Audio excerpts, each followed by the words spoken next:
Hello friends, कैसे हैं आप लोग। फ्रेंड्स, फरवरी 2021 की आपकी बुलेटिन सीरीज़ आ चुकी है। ठीक है, तो आज हम इसका एनालिसिस करने चलेंगे। सबसे पहले पार्ट पे हम लीगल एप्टीट्यूड को कवर करके चलेंगे एंड देन करंट अफेयर्स हम कवर। ओके, चलिए। तो फ्रेंड्स, सबसे पहले हम अपना लीगल एप्टीट्यूड वाला पार्ट देख लेते हैं।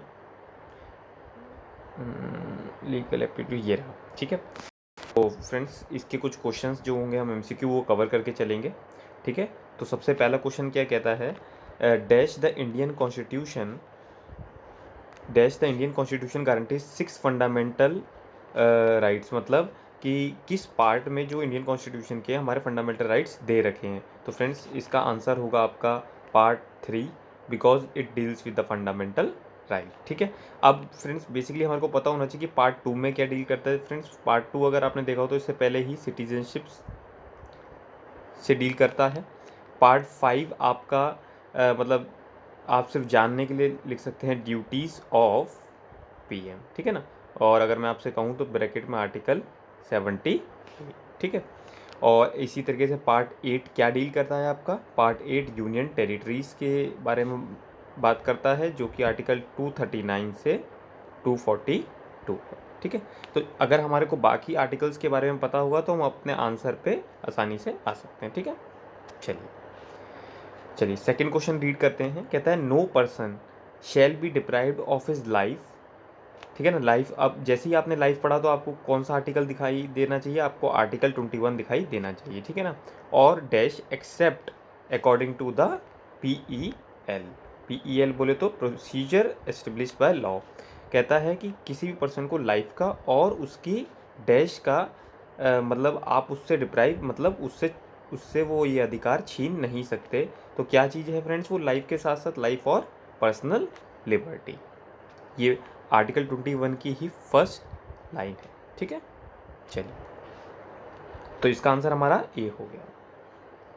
Question number 3, which of the following agreements can not be enforced and confers no rights. मतलब ऐसे एग्रीमेंट हो जाते हैं इंडस्ट्रीज़ में जिनका कोई भी राइट नहीं होता ऑन द आइदर पार्टी। मतलब कहना चाहता है कि ऐसे एग्रीमेंट जिसका कोई राइट्स नहीं होते, तो वो कौन से एग्रीमेंट्स होते हैं फ्रेंड्स, वॉइड एग्रीमेंट्स, जिनका कोई भी किसी के ऊपर अधिकार या राइट्स और लाइबिलिटीज़ नहीं होती हैं। क्वेश्चन नंबर 4 रीड कर लेते हैं। विच of the following section of the Indian contract act defines coercion. Friends ये तो बहुत सिंपल है, सेक्शन 15 ही डिफाइन करता है कोर्शन के बारे में। ठीक है, तो ये तो सिंपल है, ये हम अंडरस्टैंड कर सकते हैं। ठीक है, आई थिंक इस क्वेश्चन में कुछ रॉन्ग है फ्रेंड्स, तो मैं आपका नेक्स्ट क्वेश्चन डिस्कस कर लेता हूँ। अब वो क्या बोल रहा है friends, there has been a heavy traffic jam on the road. ठीक है ना, इसकी वजह से क्या होता है, मैनी ट्रैफिक पुलिस ऑफिसर्स अगर हमारे को क्या करने पड़ते हैं, डिप्यूट करने पड़ते हैं फॉर द, अगर जनरल पर्पज़ के लिए होता, बट इन्होंने क्या किया फ्रेंड्स, इसको स्पेसिफिक बना दिया फॉर द ऑफिस आवर्स। तो मतलब ऐसे और भी सर्टेन रीजंस हो सकते हैं, कुछ और कॉमन रीजंस हो सकते हैं जिसकी वजह से ये हम इनको डिप्यूट कर रहे हैं। तो इसका आंसर क्या हो जाएगा friends, both 1 and 2 are response of the some common reasons. ठीक है, चलिए क्वेश्चन नंबर 7 डिस्कस कर लेते हैं। कहते हैं डेस्कटॉप अगर दिस लिखा हुआ है तो टैबलेट कैसे लिखा हुआ है। तो फ्रेंड्स अगर मैं आपसे कहूँ डेस्कटॉप लिखा हुआ है PPULTFD। ठीक है ना, अगर आप फ्रेंड्स कॉमन चीज़ देख रहे हैं तो यहाँ पर D आ गया और यहाँ पर P आ गया। ठीक है, तो मतलब जो हमारे फर्स्ट एंड लास्ट एलिमेंट्स हैं वो शफल हो रहे हैं। तो यही रिक्वायर्ड चीज़ हम अगर अपने उसमें करके देखते हैं तो क्या हमारा आंसर आ जाता है। तो अगर हमारा क्वेश्चन है टैबलेट, ठीक है ना, सबसे पहले हम इसको कर लेते हैं, उसके बाद फ्रेंड्स हम ऑप्शन देखेंगे। ज़रूरी नहीं है कि हमारे को सारा ही सॉल्व करना है, अगर हमारा कोई ऑप्शन उससे मैच कर गया तो हमारा वही आंसर हो जाएगा कन्वीनियंटली। ठीक है, चलिए कहता है लुक एट द सीरीज़। आपको एक सीरीज़ दे दी है फ्रेंड्स, उसके बाद वो कहता है कि इसका अगला नंबर बताइए। तो फ्रेंड्स जैसे 3 के बाद 1.5 आ गया, मतलब डिवाइडेड बाय 2। ऐसे ही 1.5 के बाद 0.75 आ गया, ठीक है, डिवाइड बाय 2, और उसके बाद 0.375 आ जाएगा। तो ये आंसर हमारा ऑप्शन हो गया डी।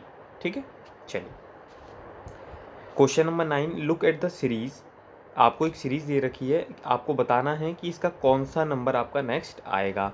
तो फ्रेंड्स अगर मैं आपसे कहूँ तो 32 के बाद 31, इस तरीके से आप बना लीजिए पेयर।